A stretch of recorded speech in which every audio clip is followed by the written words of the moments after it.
Ja seba považujem za kontaktný dotykový typ. Mám rada dotyk rôzneho druhu. Samozrejme nie so všetkými ľuďmi. Mám svoje hranice, s kým sa rada dotýkam, s kým sa nerada dotýkam. No dotyk pre mňa teraz aktuálne, keď robím masera, znamená prácu, pretože bez dotyku to nejde. Vlastne celá maserská práca je o dotykoch. A dúfam, že sú príjemné tie dotyky, lebo sa dajú rozdeliť na nepríjemné a príjemné. A zatiaľ som mal takú skúsenosť, že boli len príjemné.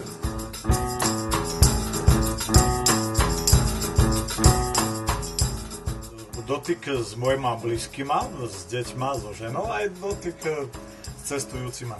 To je niečo iné. Ale akože nemám nejaké zábrany. Fyzické dotyky využívam len v tej miere, pokiaľ si to klient žiada alebo chce. Môžem ho ponúknuť, ale musím rešpektovať hranice klienta, čo on potrebuje. Lebo väčšinou, keď prídu, tak vidia ma prvýkrát v živote, tak aby si nemysleli, že čo to je za človeka, tak sa snažím nejak s nimi konverzovať. Pustím príjemnú muzičku, aby sa uvoľnili.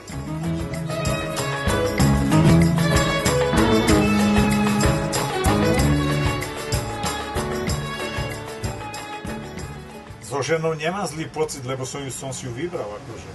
Raz do mesiaca, dvakrát. Tak praktikujem to, že sa vyboskávame dotyk, taký priamy, taký akože horúci dotyk. Aj oni to, akože to sa im isto páči a tak.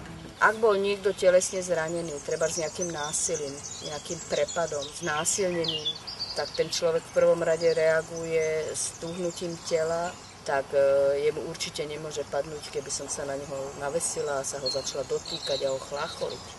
No pomáham, uvoľňujem ten organizmus a potom sa cíti lepšie. Aj psychicky, aj fyzicky sa cítia lepšie tí ľudia. Oddychnú si, nemyslia na tie problémy, ktoré majú v práci. A odchádzajú úplne taký svieži odtiaľto. Väčšinou regenerácia telesná ide aj do psychickou.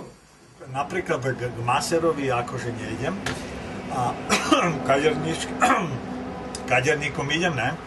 Tak to sa mi páči ten dotyk, keď ma kaderník, akože, lebo kaderníčka chytí, akože do rukou, to mi je akože celkom dobrý pocit.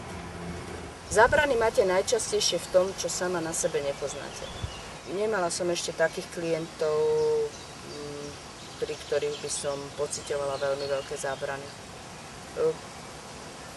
Asi tak, ale zábranou je treba aj to, že keď si ja uvedomím, že zúskostnem pri nejakom človeku, tak to už je zábranou v mojej práci, pretože musím rozlišovať, či je to moja úzkosť, alebo je to časť úzkosti, ktorú som si preniesla z klienta. Preto vlastne my stále pracujeme cez seba. To fakt, nestáva sa často, ale už sa stalo, že prišiel nejaký človek a fakt, že nebol vyzeral, že niekoľko dní nebol vo vani, nebol osprchovaný a bolo to úplne ako aj smrdel, tak mi to bolo odporné.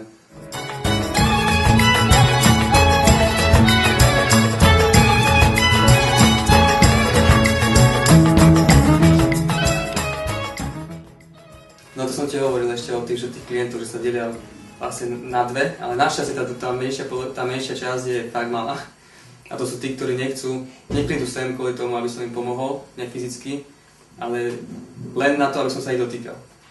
To sú všetky nejakí prasáci, uchyláci. Už sa mi viackrát sa mi stalo, že som prišiel a evidentne mu nešlo o masáž, o nejakú pomoc, ale o nejaké praktiky sexuálne. Ja osobne napríklad vnímam internet, četovanie a mailovanie v niečom za veľmi výhodné pre mladých ľudí a na možnosť kontaktu, ale na druhej strane to vnímam aj, že to je veľmi niečo ochudobňujúce, pretože som mala aj klientov, aj poznám ľudí, ktorí sa zoznamovali cez Facebook alebo chat. Postráda to ten osobný kontakt a vlastne to ľudí vedie aj do sociálnej izolácie a do obmedzovania rozvoja tých schopností, ktoré vlastne v sebe máme, čo sa týka takéhoto verbálneho kontaktu a stretnutia. Lebo každý deň vlastne vplyvajú na človeka rôzne vplyvy, ktoré ho ubíjajú, či už po psychickej a fyzickej stránke, takže to treba potom znova dobiť. Dobiť baterky.